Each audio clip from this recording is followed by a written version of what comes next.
आप देख रहे हैं सौगंध टीवी, सौगंध वतन की। देखिए, एनपीएस जो व्यवस्था है वो पेंशन व्यवस्था नहीं, वो ये स्कीम है और स्कीम कभी भी शुरू हो सकती है, कभी बंद हो सकती है। और जब इसमें सिक्योरिटी नहीं, श्योरिटी नहीं है और जिम्मेदारी नहीं है, हम उसको नहीं लेंगे। ये एनपीएस पे है। ओपीएस क्या है? हमारी सामाजिक सुरक्षा है, उसमें श्योरिटी है, सिक्योरिटी है और हमारे पास इतना अमाउंट है कि हम अपना ताना माना बुढ़ापे में बुन सकते हैं। असली पुरानी पेंशन ओपीएस है, एनपीएस नहीं है। एक चीज़ बिल्कुल क्लियर रहना है। दूसरी बात जो कहती है सरकार की भार पड़ेगा 10% सरकार का, 14% सरकार, 10% 24% पैसा सरकार कंपनियों दे रही है। क्यों दे रही है कंपनियों पैसा? वही पैसा अगर सरकार मैनेज कर ले तो ओपीएस को बहुत अच्छे तरीके दिया जा सकता है। लेकिन सरकार तो बराबर तौर पे कहती है कि हमारे पास एम्प्लॉय को देने के लिए पैसा नहीं है। जो रिटायरमेंट जो जॉब करता है उसको हम कैसे, कहाँ से पैसा दे पाएंगे? देखिए, मैंने अभी भी सभा में भी कहा और आपसे भी कह रहा हूँ, पैसे कोई कमी नहीं, नीति का सवाल है, क्योंकि देना नहीं चाहते हैं आप। हम सवाल आपसे करना चाहते हो, अगर एक एमपी एमएलए पेंशन का हकदार है, उसके लिए पैसा है, तो इस देश के अर्धसैनिक बल जो देश के लिए जान देते हैं उसके लिए पैसा क्यों नहीं है? ये आपकी आर्थिक गलत नीतियाँ हैं, अगर आप कहते हो तो। इसलिए मेरा सवाल है, पैसे कोई सवाल नहीं है, नीति का सवाल है, देना नहीं चाहते आप लोग आए दिन रोडों पर रहते हैं और जिस तरीके से आपके बारे में कहा जाता है कि आप आम कर्मचारियों को भड़काने की बातें करते हैं, गुमराह करने की बात करते हैं। भगत सिंह ने आज़ादी की बात की तो भारतीयों भड़काने का क्या? चंद्रशेखर आज़ाद ने कहा आज़ाद हो जाइए, तो आज़ादी क्या भड़काने की चीज़ है? अगर सुभाष चंद्र बोस ने कहा कि चलो दिल्ली, तो क्या वो भड़काने का काम था? हम तो उनके हक हुकूक की बात कर रहे हैं, उनके सामाजिक सुरक्षा, उनके बुढ़ापे, उनके मान सम्मान की बात कर रहे हैं। और अगर इसको भड़काना माना जाता है, किसी का हक दिलाना भड़काना है, तो एक बार नहीं 100 बार। अच्छा, आप एक तरह का क्या प्लान है? जितनी सरकार को आप कैसे झुकाएंगे? प्लान के बारे में थोड़ा बताइए। देखिए, 1 अक्टूबर को पूरा देश आ रहा है।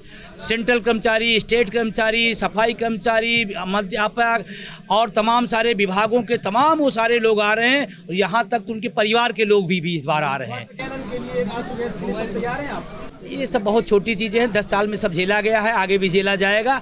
ये बहुत छोटी चीज़, लोकतंत्र का एक हिस्सा है। सरकार चाहे कैनन चलाए, चाहे आंसू गैस चलाए, चाहे लाठी चलाए, हम 1 अक्टूबर को दिल्ली आएंगे। लेकिन विजय बंधु जी, आज तक मोदी व उनकी सरकार ने पीछे कदम नहीं रखा है। आप किसानों की बात कहें तो किसानों को उन्होंने दिया है, लिया नहीं है।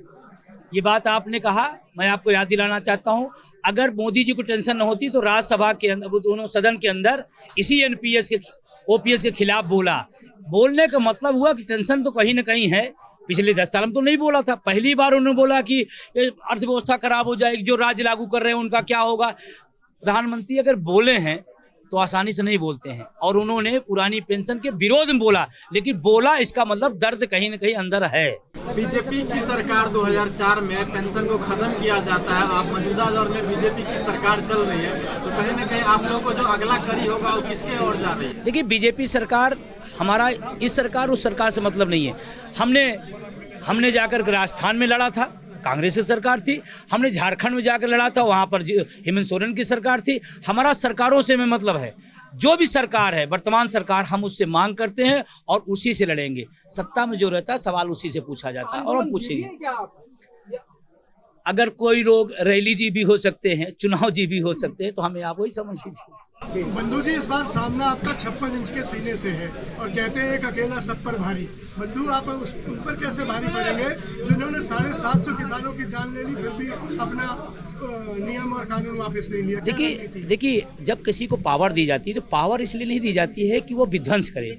पावर इसलिए दी जाती है वो लोगों का विकास करे, सपोर्ट करे। 56 दिन का सीना सामाजिक सुरक्षा देने में है। 56 दिन का मणिपुर की घटना को रोक देने में है। 56 दिन का सीना कश्मीर में जो आतंकवादी घटना में हमारे भी 2 दिन पहले हमारे साथी मारे गए हैं, उनको रोक देने में। 56 दिन का मतलब ये होता है। 56 दिन का मतलब नहीं होता है कि आप अपनी रैलियां और अपने चुनावी प्रचार को ही देखें। 56 दिन सुरक्षा देना और सामाजिक सुरक्षा देना, ये भी काम है। कर्मचारियों का संदेश कर्मचारियों के लिए है कि ये गुट विभाग पद सीमाओं, संगठनों की सीमाओं से बाहर निकलो और अपने बुढ़ापे की लाठी के लिए 1 अक्टूबर को दिल्ली पहुंचो। ये मेरा आशा है। सारी चीजें शांति से भी हो सकती है, आप इतना भड़काओ। लोकतंत्र में धरना देना लोकतांत्रिक व्यवस्था है, लोकतंत्र में रैली करना लोकतांत्रिक व्यवस्था है, लोकतंत्र में वोट की चोट देना लोकतांत्रिक व्यवस्था में भड़काऊ कहाँ है? सरकार अगर धरना देने के बावजूद भी नहीं सुनती है, लगातार प्रदर्शन करने के बावजूद भी नहीं सुनती है, तो आप लोग का अगला जो पायदान रहेगा वो क्या रहेगा? 24 का लोकसभा चुनाव है और हम सब पढ़े लिखे बुद्धिजीवी हैं, हमारे घर परिवार है, हमारे साथ तमाम ऐसे लोग भी हैं। हम वोट की छोड़ देंगे और वोट फॉर ओपीएस का अभियान पूरे देश के अंदर चलाएंगे 2024 में, अगर हमारी सरकार नहीं सुनी तो। पार्टी को टारगेट कर रहे हैं? नहीं, सरकार को, जो सरकार में हो उससे टारगेट कराओ, और सरकार जो इनकी है तो इनसे पूछूंगा, अगली जाएगी उससे पूछूंगा, हमारा सरकार से मामला। आप सरकार को बार बार कह रहे हैं कि हम वोट की चोट करेंगे, तो ये तो निर्वाचन आयोग कहता है वोट करो, प्रधानमंत्री कहते ज्यादा वोट करो, मुख्यमंत्री कहता है वोट करो, तो हम तो उन्हीं का सपोर्ट कर रहे हैं ना। बातों से ऐसा लग रहा है कि कांग्रेस ने आपको एज ए प्रवक्ता रखा हुआ है, लोगों को भड़का रहे हैं। जब लोगों के पास तर्क नहीं होता तो कुतर्क पेश किया जाता है। हम अपने हक की आवाज उठा रहे हैं। तो लगातार ये क्यों बोल रहे हैं कि अपने रिश्तेदारों को फोन कीजिए? आपने अभी भी अपने भाषण में यही बात बोली है कि रिश्तेदारों को फोन करके बता दीजिए कि वोट जो है वो कहाँ डालना है। हाँ, वोट ओपीएस में डालना है, ओपीएस वाली सरकार बनाना है, ओपीएस वाली सरकार बनाना, वोट ओपीएस के लिए देना है। अच्छा, मैं आपसे सवाल एक और पूछना था तो आपसे नहीं पूछा जाता। एक बेरोजगार है, उसके लिए क्या वोट करेगा? रोजगार के लिए देगा। एक किसान है, किसान के लिए अपने मुद्दे के लिए वोट करेगा। एक महिला है, अपनी सुरक्षा के लिए वोट करेगा। हम पेंशन विहीन है, हम ओपीएस के लिए वोट करेंगे। मध्य प्रदेश के मामा के ऊपर आपने जो है बहुत बड़ा सवालिया निशान जो है आपने खड़ा किया, तो उनके ऊपर जो है इस बार जो है चोट लगी। देखिए मामा इसलिए मैं ओपीएस के साथ हूं, और जो मेरी बात कर रहा है अगर उसका लाभ हो रहा है तो हम कहते हैं मोदी जी आप 24 में लाभ ले लीजिए ना, पुरानी पेंशन बहाल करके। क्या दिक्कत है आपको? आप बहाल करो। क्या बंधु जी लगता नहीं है कि आपको 1 तारीख से पहले अरेस्ट किया जाए? हाँ, यही एक काम बचा है, यही एक काम बचा है। सरकार चाहे तो कर सकती है, उसका अधिकार है।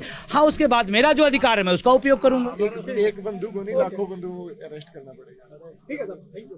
धन्यवाद आपका। आप देख रहे हैं सौगंध टीवी, सौगंध वतन की।